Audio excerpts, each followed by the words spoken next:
Hello bachcho, let's read this question. The question says, a particle of mass m is moving in a straight line with momentum p starting at time t equals to 0. A force F equals to kt acts in the same direction on the moving particle during time interval t so that its momentum changes from p to 3p. Here k is a constant. The value of t is।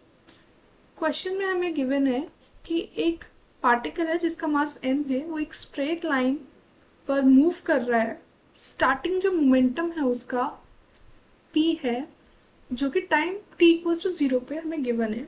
t equals to 0 time पे एक force act करती है उस पर, F equals to kt, जो कि force की direction है वो पार्टिकल की मोशन के डायरेक्शन में ही है।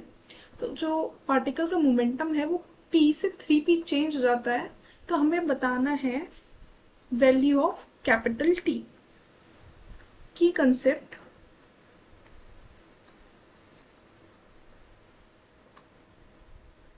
जिसे हमें पता है Newton second law of motion. Newton second law of motion हमें कहता है कि force is directly proportional to change in momentum, और वहां से ही हमारा एक फॉर्मूला आता है F equals to force is change in momentum with respect to time, F equals to dp by dt. Force equals to change in momentum with respect to time. Question में हमें given है particle मास m का,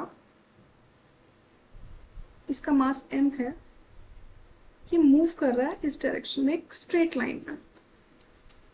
ये time t equals to 0 है। इस time पर इसका momentum p है और इस पे मोशन के ही डायरेक्शन में एक फोर्स एक्ट करती है F इक्वल्स टू kt, और उसका मोमेंटम p से 3p चेंज हो जाता है। 3p मोमेंटम चेंज हो जाता है और ये टाइम हमें कैपिटल T दिया हुआ है। हमें अब यहाँ पे जो हमारा फॉर्मूला है न्यूटन सेकेंड लॉ से जो हमें मिलता है वो हम यहाँ यूज करेंगे। F एक्सटर्नल, जो एक्सटर्नल फोर्स लग रहा है वो किसके बराबर होता है, dp by dt, change in momentum with respect to time. F external cross multiply कर देते हैं, dt equals to dp। Now integration, F की हम वैल्यू पुट कर देते हैं। क्वेश्चन में हमें गिवन है F equals to kt, value put कर देते हैं, kt into dt equals to dp। On integrating तो हमारे पास वैल्यू आती है कि एक बार फाइनल लिमिट्स और इनिशियल लिमिट्स देख लेते हैं। टाइम जो होगा हमारा वो होगा 0 टू कैपिटल T, और मोमेंटम हमें दिया है कि इनिशियल मोमेंटम उसका स्मॉल p था और फाइनल मोमेंटम 3p था। तो इनिशियल मोमेंटम की वैल्यू हम p लेंगे और फाइनल मोमेंटम की वैल्यू हम 3p लेंगे। अब इंटीग्रेट करते हैं, k बाहर क्योंकि k कांस्टेंट है, p square by 2 0 capital T equals to p। इसकी जो लिमिट्स हैं वो हैं p to 3p। Limits put कर देते हैं, k t स्क्वायर बाय 2 आएगा equals to 2p, 3p minus p equals to 2p।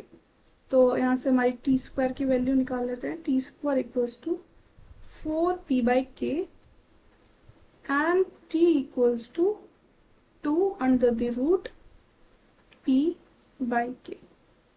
The final answer is t equals to 2 under the root p by k. 2 under the root p by k, तो option कौन सा match कर रहा है, B option match कर रहा है। तो correct option is B। Hope you understood it well. Best of luck.